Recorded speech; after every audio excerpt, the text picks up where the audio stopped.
Hello, welcome to the channel, everyone. Today we're going to talk about naming your business, which is a huge thing to consider when you're starting a business. Now, in this instance, we're going to talk about when you want to name a business as a new entrepreneur. This is not the fact that you just won $1 million and you're laying in bed and wondering, what am I going to spend this money on? This is about the fact that you just lost your gig, you're trying to get a job, or you got your 401k out, you're going to invest it in a business and you need it to go up right away. Well, this is going to be very helpful. Listen to this because I have been doing this for 10 years, so I kind of understand what you are going through and how you want to get running. And I have a marketing background, and I will tell you these days, your name really matters when it comes to branding as a small business. Now, there are two things you want to consider when we are talking about branding. It's your targeting, and you also want to consider your branding because it's going to define you. Your name's going to define you.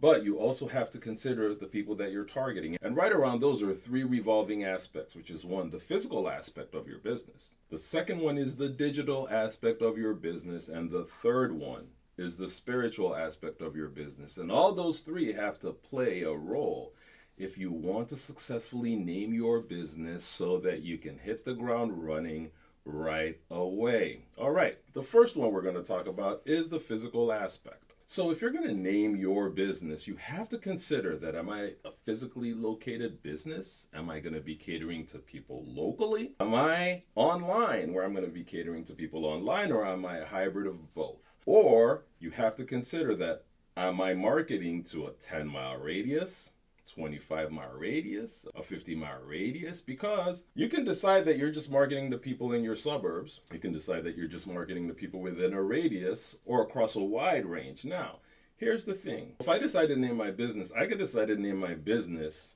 considering the fact that I'm in a city. Let's say I want to create a cookie business. So I could decide that I'm going to be making cookies and targeting people in the Chicago area, right? And then I could decide I'm going to be making cookies and targeting people in the Chicagoland area. See how it starts to change? Or I'm just going to be making cookies and targeting people in Roselle. You have to consider those three aspects in naming your business because it will tremendously help you. And why do you have to consider this? Because this will play a role when people want to know what you do, when they're searching for you. It's going to be huge and it'll help you get optimized. Now, which moves us to the second part, which is the digital aspect, which is very important because people will know a lot more about your business online than they ever will physically. Why? You're going to open social media channels that people are going to interact with all over the world that have never stepped to your business or never physically visited that location. And a lot more people are going to be searching for what you offer to be able to get to your business. And you have to consider that, especially if you want to hit the ground running. You have to consider a name that gives you an optimization online that people can easily search for you and find you. It really, really helps. Now let's think about the digital aspect and the physical aspect here. So if I'm doing cookies and I am baking cookies for Chicagoland, I can then name my website Chicagoland Cookies. Well, what have I considered here? I've considered one, the physical aspect is I'm in Chicagoland, right?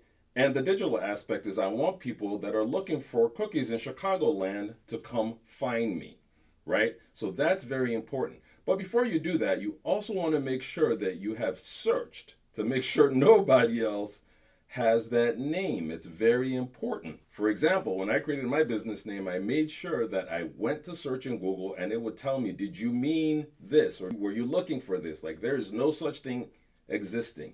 And I consider that golden because I'm like, I can optimize to myself now without having to fight with somebody else online. Because let's say you go create your business name based off a name that's already out there. Now you have a huge battle online that you have to fight with because you're just starting, they're established. Now you have to start from the get-go. Now you have to explain yourself when you go places like, hey, when you go, oh, I'm with ABC stuff. They're like, oh, ABC on the highway? Like, no, ABC me. I'm ABC, you know. So it's very important. Now, what else could happen, which has happened to me, is we created the name of the business. It didn't exist, wasn't optimized, and then later on, somebody in the industry came, took part of our name, BizCrown. Now they use it. They also do something similar to what we do, which is digital marketing.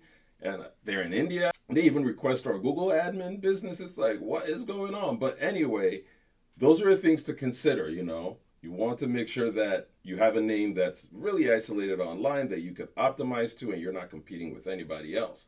So in that instance, we would say Chicagoland Cookies. When people are now searching for Chicagoland Cookies, you will have the propensity to come up. Now, the third one is the spiritual aspect of it, the consciousness of the business, the mission of the business. This is very important because the business really has nothing to do with you. You are just the facilitator, you're the custodian. So you got to separate yourself from the business. It has its own consciousness, has its own being, it has its own process, hopefully. Now, what are you thinking about here when you want to name your business? Is what's the consciousness? What's the data? What's revolving around the business? So let's say I just started my business again. I want to hit the ground running, right? I want to get sales right away and I offer cookies. Well, what do? I go online and I go search for the type of cookies that are being sought after the most in Chicagoland. Now, if I go there and I see cherry cookies, nut cookies, baked cookies, I can make all three, but I see that baked cookies have the highest searches in Chicagoland. If I'm a smart business entrepreneur that wants to hit the ground running and needs a good branding name, do you know what I do? I would name it ChicagolandBakedCookies.com. Why? There are a lot of people already searching for baked cookies in the Chicagoland area. You're not a little bit niched, is what I like to call it. This just separates you. And what you'll start to find out is if you do marketing around this, wow, your name will really take off. But even just that name being the domain name is just so huge for you and everything that follows after that. So you can see right when we started this, I could have just named it Mayo Cookies, but I've taken a few steps, which I consider the physical location of the business, the digital aspect of the business when people are searching for it, and the competition online. And the third aspect of the business, the consciousness of the business, the mission of the business, around what people want when it comes to the business, because the business is not about you. The business is about the service or the product that you offer. So it's very important that you remove yourself from that aspect and start considering that.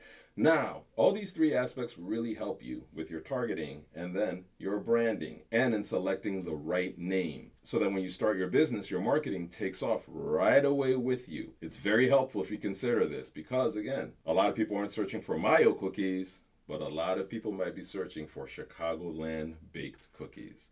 I hope this was helpful. If it is, like the video, subscribe to our channel for more helpful entrepreneurial tips. Till next time, take care.